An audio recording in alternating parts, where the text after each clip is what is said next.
I wanted to just ask you again about Elon Musk, about what you thought of him as a character. He seems to me a fascinating individual. You know, whether he's slightly on the spectrum or I'm not sure what his makeup is psychologically, but he's certainly a creative genius, a whirlwind, a life force who's done remarkable things. What do you make of him?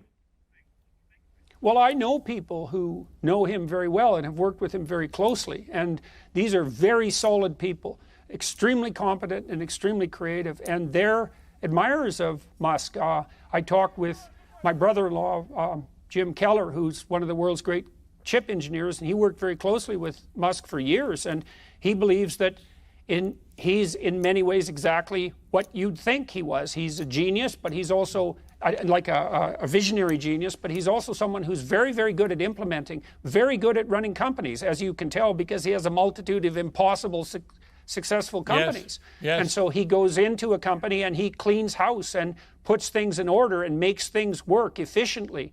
And maybe he can do that with Twitter. I hope he can, because Musk is doing all sorts of things that appear to be useful and difficult, and it would be a catastrophe to see him derailed in his efforts. And I think he's bitten off a lot to chew with Twitter. Jordan? Would you like to be back on Twitter?